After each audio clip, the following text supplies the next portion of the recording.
লোহা টান দিয়া খাব্বাবের পিঠের উপরে আঘাত। খাব্বাবের পিঠের গোশতগুলো উঠে আসতেছে, চামড়াগুলো পুড়ে যাচ্ছে, খাব্বাবের পিঠের চর্বিগুলো পড়তেছে। হাদিসে বলা হয় খাব্বাবকে গরম কয়লার উপরে শোয়াইয়া বুকের উপরে পাথর চাপা দিয়ে রাখছে। কানের দ্বারে যায় কয়, খাব্বাব এখনো যদি বলো কালেমা ছেড়ে দিবে, তোমারে এখনই আমরা ছেড়ে দিব। খাব্বাব কয়, না না না না,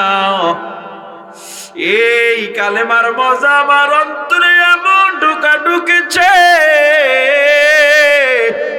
তুমি আমারে যত মারো আর যা করো, আমি কালেমা থেকে পিছপা হতে পারবো না। ওদিক থেকে পিঠের চামড়াগুলো গলে যাচ্ছে, গোশতগুলো গলে যাচ্ছে, খাব্বাবের সাদা হাড্ডিগুলো বের হয়ে গেছে।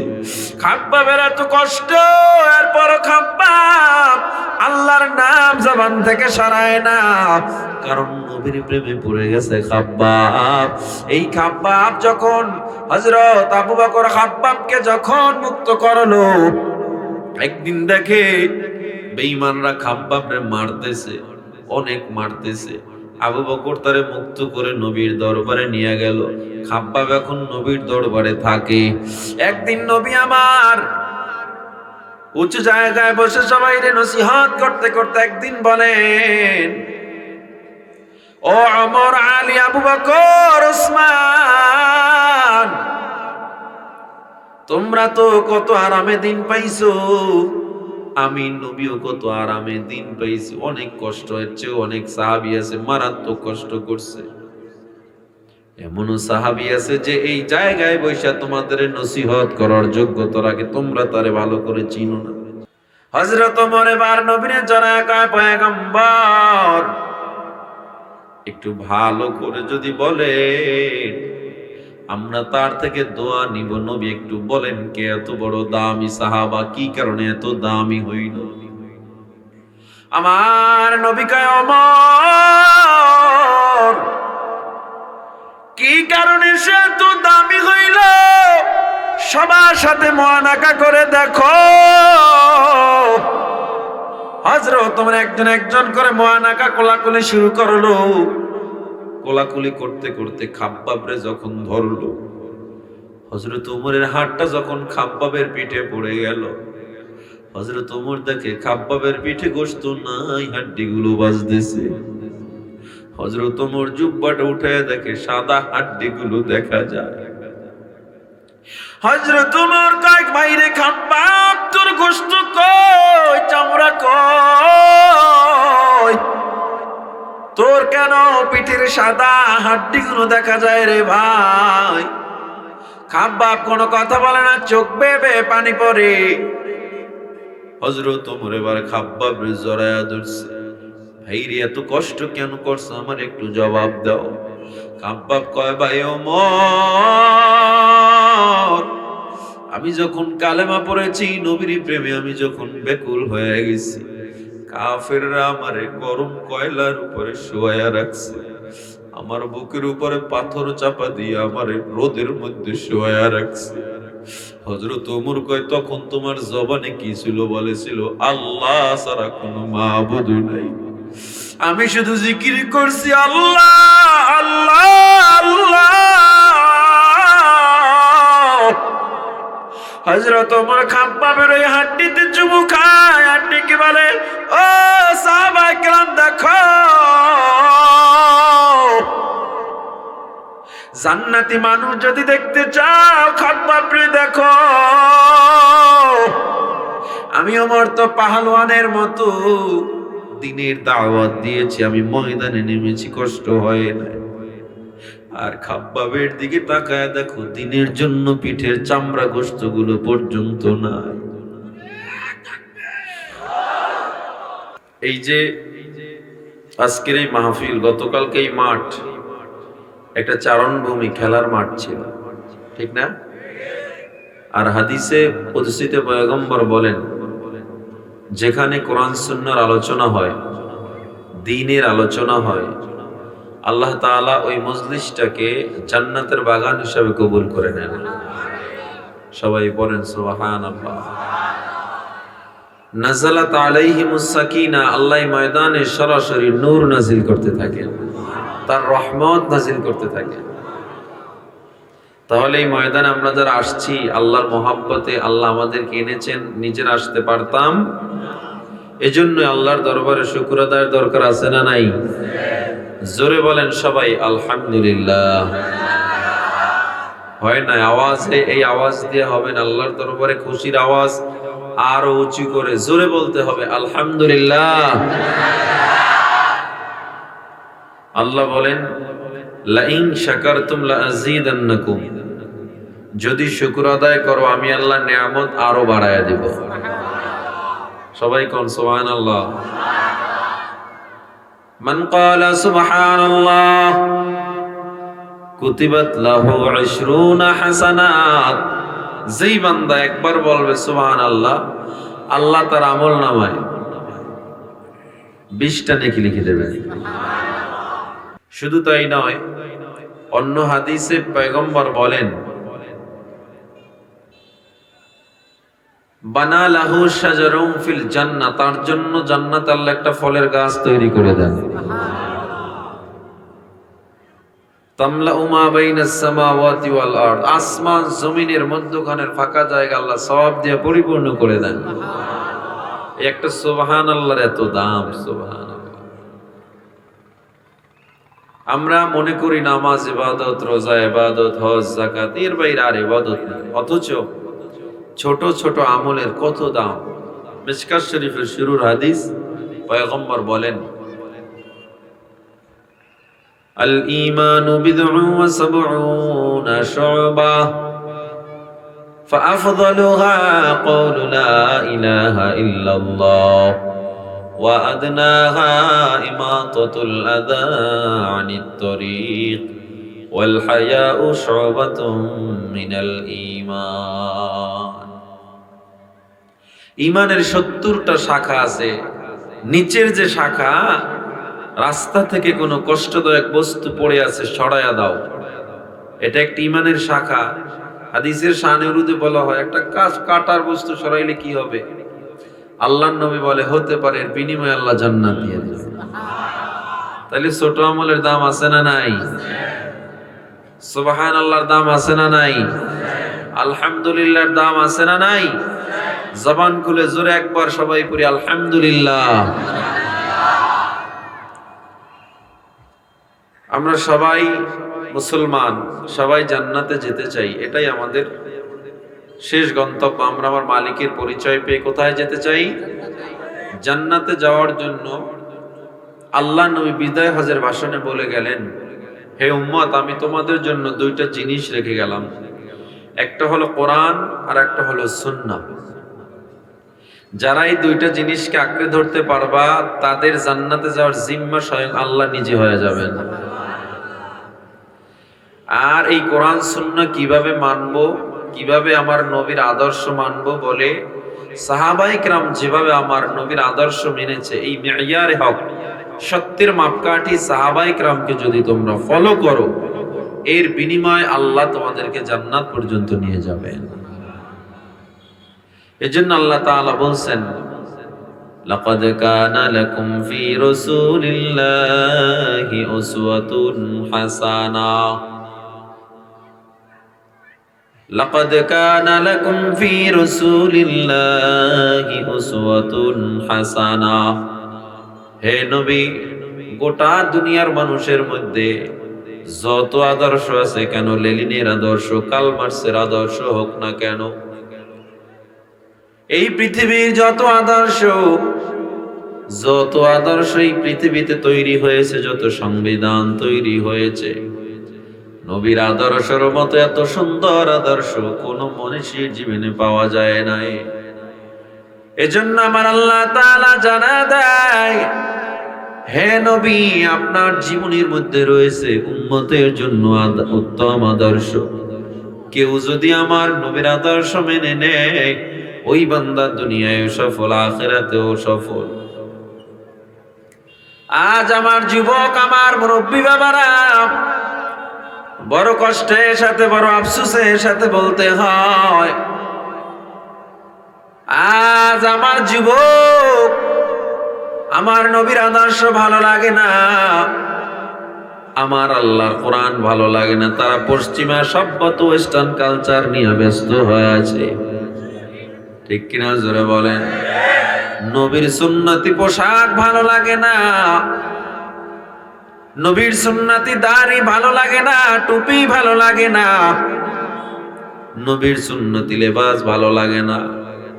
যুবকের আইডল আমার নবী না, যুবকের আইডল এখন তার প্রিয় খেলোয়াড়, ফুটবলার, ক্রিকেটার হয়ে গেছে। ঠিক আপনার আস্তে কইলেও ঠিক, জোরে কইলেও ঠিক, জোরে কন্যা ঠিক না বেটে? আপনাদের রাজনগরে নাই এমন যুবক? আমার নবীর আদর্শ এত সুন্দর, এত সুন্দর, আল্লাহ তাআলা বলে, হে নবী আপনার জীবনের মধ্যে মানুষের জন্য রয়েছে উত্তম আদর্শ, যারা এই আদর্শ মেনে নিবে আল্লাহ তাদেরকেই দিয়ে দিবে বিশাল এক নেয়ামত। কেমন নেয়ামত? শুধু জান্নাত কয় না, না, এই বান্দা দুনিয়ায় পরিবার চালাবে, সেখানেও সফলতা পাবে। এই বান্দা দুনিয়ায় সব সমাজ চালাবে, সেখানেও সফলতা পাবে। বান্দা যদি রাজনীতি করে নবীর আদর্শ নিয়া, রাজনীতিতেও বান্দা সফল হয়ে যাবে। আল্লাহর নবীর আদর্শ নিয়ে যদি রাজনীতি করো, দেশের টাকা বিদেশে আর পাচার হবে না। আমার নবীর আদর্শ নিয়ে যদি রাজনীতি করো, আমার গরিবের সম্পদ হক আর মেরে খাওয়ার মতো নেতা বাংলায় পাওয়া যাবে না। আমার নবীর আদর্শ নিয়ে যদি রাজনীতি করো, যেই বান্দার গালে দাড়ি, 5 ওয়াক্ত নামাজ আদায় করে আল্লাহরে মানে, ওই বান্দা কোনোদিন তোমার হক মাইরা খাইবে না। ঠিক কিনা জোরে বলে? যেই বান্দা আল্লাহর নবীর আদর্শ নিয়ে চলবে, ওই বান্দা ব্রিজে রডের বদলে বাঁশ দিবে না। ঠিক কিনা জোরে বলে? এই জন্য বলি নবীর আদর্শ মেনে নাও। যে যেই সেক্টর আছো নবীর আদর্শ মেনে নাও। আমার নবীর আদর্শ সাহাবায়ে কেরাম ফলো করে সফল হয়ে গেছে। আমার নবীর আদর্শ সাহাবায়ে কেরাম ফলো করে শুধু দুনিয়ায় না, আখিরাতে সফল কেমন হয়েছে। দুনিয়ায় থাকতেই জান্নাতে এসে সংবাদ তারা নিয়ে কবরে গেছে। ঠিক কিনা জোরে কর? আমার নবীর আদর্শ এত সুন্দর। ও যুবক, খাব্বাব রাদিয়াল্লাহু তাআলা নবীর একজন সাহাবা। তখনও খাব্বাব মুসলমান হয় নাই। খাব্বাব কামারশালায় কাজ করে, হাপড় দেয়, বারবার হাপড় দেয়। কয়লা, জ্বলন্ত কয়লার মধ্যে লোহা ঢুকায় ছুরি বানায়, ডিজাইন করে তরবারি বানায়, যুদ্ধের বর্ম বানায়, জেরা বানায়, বল্লম বানায় খাব্বাব। কারণ খাব্বাবের মতো এত সুন্দর ডিজাইন কেউ করতে পারতো না। খাব্বাব যখন ডিজাইন করার মধ্যে সর্বোচ্চ লেভেলে চলে গেল, খাব্বাবকে আম্মার নামে এক গোলাম খাব্বাবরে নিয়ে গেল। আম্মার এই খাব্বাবের কারুকার্য দেখিয়া খুব পছন্দ হয়ে গেল। তার কোম্পানিতে চাকরি দিল। আমার লোহার তুমি কামারগিরি করবা, আমার লোহার দিয়া তুমি তরবারি বানাবা, অর্ডার নিবা, কারণ তোমার চেয়ে এত সুন্দর তরবারি কেউ বানাতে পারে না। ভালো করে খেয়াল করবেন। কামারশালায় খাব্বাব কাজ করে, হঠাৎ তাকা দেখে তার সামনে দিয়ে এক কাফেলা যায়। ওই কাফেলার সামনের যে ব্যক্তি, তার দিকে খাব্বাবের নজর পড়ে গেছে। খাব্বাব এবার চিন্তা করলো, এই লোকটার চেহারা এত মায়া, এমন নুরানি মায়াবী চেহারা আমি কোনোদিন দেখি না, আজকে একটু দেখবো। খাব্বাব তার কাজ ফালাইয়া সামনে আগায়। সামনে যাওয়ার পর চেহারার দিকে তাকে মায়ায় পড়ে গেছে, আর ডেকে বলে, ভাই আগন্তুক, তুমি কোথায় যাও? আমি শুনেছি মক্কায় একজন ব্যক্তি আসছে, নাম তার মুহাম্মদ। তিনি নাকি কোরআনের দাওয়াত দিতেছে। তোমার চেহারা এত নূর, এত আলো, আমার মনে হয় আমি অনেকের কাছে শুনেছি মুহাম্মদ জাদুকর, আর বেশিরভাগ লোক বলেছে না তিনি সত্যবাদী। কারণ তার চেহারার মধ্যে তাকাইলি মনে হয় এই লোক বাটপার হতে পারে না, 2 নাম্বার হতে পারে না। আমি আপনার চেহারার দিকে তাকাইয়া আমার কেমন জানি মনে হয় আপনি একটা ভালো মানুষ। কেন আমি আপনার চেহারার মায়ায় পড়ে আসলাম জানি না। আপনি যদি একটু পরিচয় দেন, আমাকে যদি একটু নবীর কাছে নিয়ে যান, আমি কিছু কথা বলবো।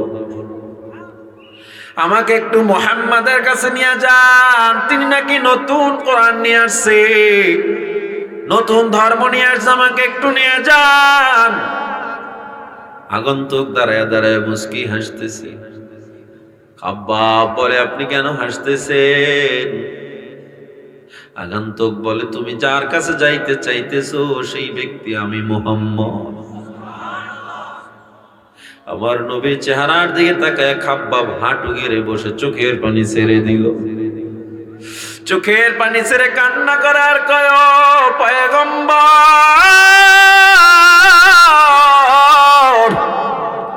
আপনার চেহারা এত নূর, এত আলো, এত মায়া, আমার মনটা বলে আপনি কখনো মিথ্যাবাদী হতে পারেন না। আপনি আমার এই হাতটা মিলায়া কালেমা পড়ে মুসলমান বানায় দেন। খাব্বাব রাদিয়াল্লাহু আনহু মুসলমান হয়ে গেলেন। মুসলমান হওয়ার পর নবীর প্রেমে এমন পড়া পড়ে গেল, খাব্বাব এখন কামারশালায় কাজ করতেছে।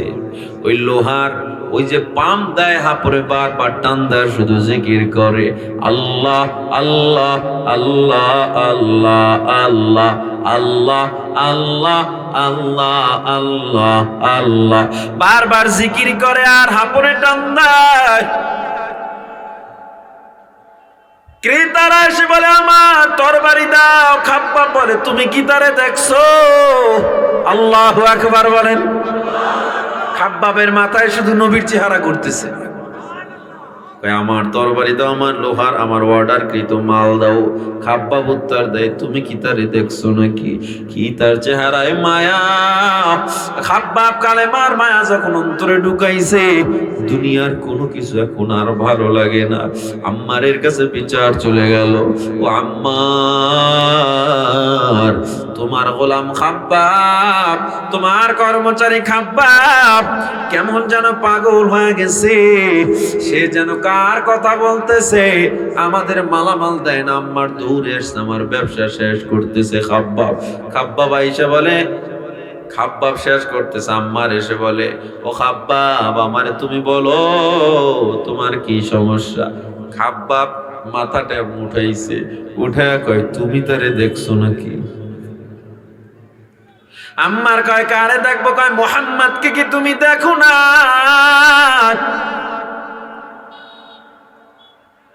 আম্মার দুইজন আম্মার, একজন ছিল সাহাবী আর একজন ছিল কাফের আম্মার। এই কাফের জালিম আম্মার কয় মুহাম্মদ ওই জাদুকরের কথা তুই বলতেছো? না না, জাদুকরের কথা আমি বলি না, মক্কার এমন এক মানুষের কথা বলতেছি যার চেহারার দিকে তাকাইলে প্রেমে না পড়া যায়, না পড়ে পারা যায় না। এবার আম্মারের মেজাজ গরম হয়ে গেছে। খাব্বাব তুই আমার নবীর কথা তুই আমার সামনে বলতেছ, তোর সাহস তো কম না। কয়লার মধ্য থেকে গরম লোহা দগ দগ করে আগুন জ্বলতেছে, লোহা লাল হয়ে আছে। লোহা টান দিয়া খাব্বাবের পিঠের উপরে আঘাত। খাব্বাবের পিঠের গোশতগুলো উঠে আসতেছে, চামড়াগুলো পড়ে যাচ্ছে, খাব্বাবের পিঠের চর্বিগুলো পড়তেছে। হাদিসে বলা হয় খাব্বাবকে গরম কয়লার উপরে শোয়াইয়া বুকের উপরে পাথর চাপা দিয়ে রাখছে। কানের ধারে যায় কয় খাব্বাব এখনো যদি বলো কালেমা ছেড়ে দিবে, তোমারে এখনই আমরা ছেড়ে দিব। খাব্বাব কয় না না না না, এই কালেমার মজা আমার অন্তরে এমন ঢোকা ঢুকেছে, তুমি আমারে যত মারো আর যা করো, আমি কালেমা থেকে পিছপা হতে পারবো না। ওদিক থেকে পিঠের চামড়া গুলো গলে যাচ্ছে, গোশত গুলো গলে যাচ্ছে, খাব্বাবের সাদা হাড্ডি গুলো বের হয়ে গেছে। খাব্বাবের এত কষ্ট, এরপর খাব্বাব আল্লাহর নাম জবান থেকে সরায় না, কারণ নবীর প্রেমে পড়ে গেছে খাব্বাব। এই খাব্বাব যখন হযরত আবু বকর খাব্বাবকে যখন মুক্ত করলো, একদিন দেখে বেঈমানরা খাব্বাবরে মারতেছে, অনেক মারতেছে। আবু বকর তারে মুক্ত করে নবীর দরবারে নিয়ে গেল। খাব্বাব এখন নবীর দরবারে থাকে। একদিন নবী আমার উঁচু জায়গায় বসে সবাইরে নসিহত করতে করতে একদিন বলেন, ও ওমর, আলী, আবু বকর, ওসমান, তোমরা তো কত আরামে দিন পাইছো, আমি নবীও কত আরামে দিন পাইছি। অনেক কষ্ট হচ্ছে, অনেক সাহাবী আছে মারাত্মক কষ্ট করছে। এমনও সাহাবী আছে যে এই জায়গায় বৈশা তোমাদের নসিহত করার যোগ্যতা রাখে, তোমরা তারে ভালো করে চিনো না। উমরের কৌতূহল বেড়ে গেছে, কি কয় এটা? আমিরে হামজা, ওমর, আবু বকর, তালহা, সাদ, এত বড় বড় সাহাবীর মধ্যে চিনি না ভালো করে এরকম একজন যে নবীর জায়গায় বসে আমাদের নসিহত করবে, কারণ আমাদের চেয়ে তার মূল্য অনেক বেশি, কেমনে সম্ভব? এবার হযরত ওমর নাচর বান্দা আল্লাহ নবীর কিনারায় গিয়া কয়, নবী একটু বলেন কে সৌভাগ্যবান ব্যক্তি, কে সেই সৌভাগ্যবান? আমার নবী কয়, না আমি বলতে পারবো না, একজনের কথা বলে আমি তার মনে কষ্ট দিতে পারবো না। হযরত ওমর এবার নবীরে জড়ায় কয়, পয়গম্বর একটু ভালো করে যদি বলেন আমরা তার থেকে দোয়া নিব। নবী একটু বলেন কে এত বড় দামি সাহাবা, কি কারণে এত দামি হইল? আমার নবী কয়, ওমর কি কারণে সে এত দামি হইল সবার সাথে মুআনাকা করে দেখো। হযরত ওমর একজন একজন করে মুআনাকা কোলাকুলি শুরু করলো। কোলাকুলি করতে করতে খাব্বাবরে যখন ধরলো, হযরত ওমরের হাতটা যখন খাব্বাবের পিঠে পড়ে গেল, হযরত ওমর দেখে খাব্বাবের পিঠে গোশত নাই, হাড্ডিগুলো বাজতেছে। হযরত ওমর জুব্বাটা উঠায় দেখে সাদা হাড্ডিগুলো দেখা যায়। হযরত ওমর কয়, ভাইরে খাব্বাব, তোর গোশত কই, চামড়া কই, তোর কেন পিঠের সাদা হাড্ডিগুলো দেখা যায় রে ভাই? খাব্বাব কোনো কথা বলে না, চোখ বেয়ে বেয়ে পানি পড়ে। হযরত ওমর এবার খাব্বাবরে জড়ায়া ধরছে, ভাইরে এত কষ্ট কেন করছো, আমার একটু জবাব দাও। খাব্বাব কয়, ভাই ওমর, আমি যখন কালেমা পড়েছি, নবীর প্রেমে আমি যখন বেকুল হয়ে গেছি, কাফেররা আমারে গরম কয়লার উপরে শোয়া রাখছে, আমার বুকের উপরে পাথর চাপা দিয়ে আমারে রোদের মধ্যে শোয়া রাখছে। হযরত ওমর কয়, তখন তোমার জবানে কি ছিল? বলেছিল আল্লাহ ছাড়া কোনো মাবুদ নাই, আমি শুধু জিকির করছি আল্লাহ আল্লাহ আল্লাহ। হযরত ওমর খাব্বাবের ওই হাড্ডিতে চুমু খায়, হাড্ডিকে বলে, ও সাহাবায়ে কেরাম দেখো, জান্নাতি মানুষ যদি দেখতে চাও খাব্বাবরে দেখো। আমি ওমর তো পাহলওয়ানের মতো দিনের দাওয়াত দিয়েছি, আমি ময়দানে নেমেছি, কষ্ট হয় না। আর খাব্বাবের দিকে তাকায় দেখো, দিনের জন্য পিঠের চামড়া গোশত গুলো পর্যন্ত নাই।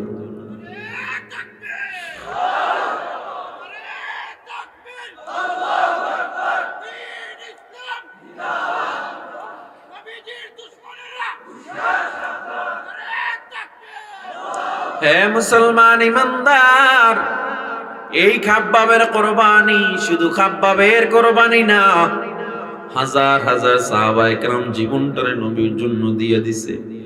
কারণ নবীর আদর্শ এত মজা, বেঈমানরা পর্যন্ত নবীর আদর্শ লিখতে লিখতে লিখতে লিখতে হয়রান।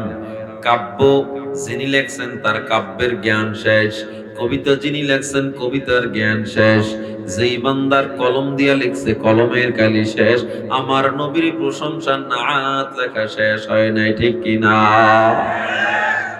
আমার নবী একজন বাবা হিসাবে শ্রেষ্ঠ, দাদা হিসাবে শ্রেষ্ঠ, আমার নবী একজন নানা হিসাবে শ্রেষ্ঠ, আমার নবী একজন কমান্ডার হিসাবে শ্রেষ্ঠ, আমার নবী একজন সেনাপতি হিসাবে শ্রেষ্ঠ, আমার নবী একজন রাষ্ট্রনেতা হিসাবে শ্রেষ্ঠ, আমার নবী একজন বাবা হিসাবে, স্বামী হিসাবে শ্রেষ্ঠ, ঠিক কিনা জোরে কর। সাইয়্যিদুল কাউনাইন খাতমুল মুরসালিন আখির আমদ বুদ ফখরুল আউয়ালিন শুধু ওজুদাস রহমাতাল লিল আলামিন মসজিদে উশুদ হামারো এ জমিন। আমি যদি সিরাতুন নবী নিয়ে সারা রাত বয়ান করি শেষ করা যাবে না। শুধু আমার যুবক ভাই মুরব্বী বাবাদের বলবো, এই নবীর আদর্শের বাইরে যাইও না। নবীর আদর্শের চেয়ে সুন্দর আদর্শ নাই। আমার নবীর আদর্শ যারা মানছে সোনার মানুষ হয়ে গেছে। এই জন্য আমি সব জায়গায় বলি, প্রায় সময় বলি, এই বাংলায় যত দলের মানুষ থাক না কেন, যত মাসলাকের মানুষ থাক না কেন, কলিজায় আমার নবীর জন্য, আল্লাহর জন্য একটা আলাদা জায়গা আছে না নাই? জোরে বলেন। এই জন্য আজ পর্যন্ত এই বাংলায় যত নাস্তিকরা কথা বলেছে, ইসলাম নিয়ে ষড়যন্ত্র করেছে, নবীর বিরুদ্ধে কথা বলছে, বাংলায় থাকতে পারে না, পালায়া যেতে বাধ্য হয়েছে, ঠিক কিনা? নতুন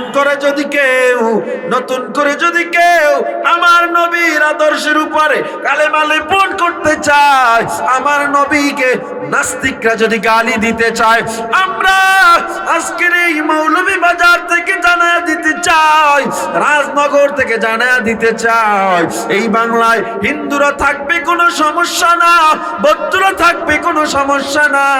কারণ বিধর্মীদেরকে মুসলমান আঘাত দেওয়া শিখে নাই, তারা থাকবে, সব দলের লোক থাকবে, তবে কোন নাস্তিক, কোন মুরতাদ, ইসলামের দুশমন, নবীর দুশমন বাংলায় থাকতে পারবে না।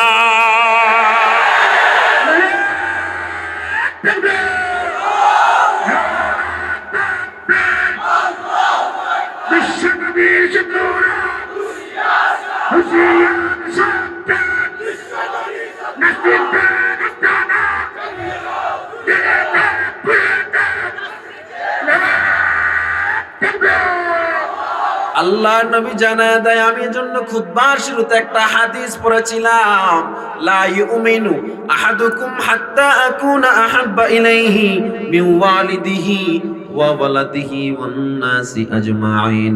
তুমি মুমিন হতে পারবে না যতক্ষণ না পর্যন্ত তোমার মা, তোমার বাবা, তোমার সব মানুষের চেয়ে আমি নবীরে বেশি ভালো না বাসবা, ততক্ষণ তুমি মুমিন হতে পারবা না।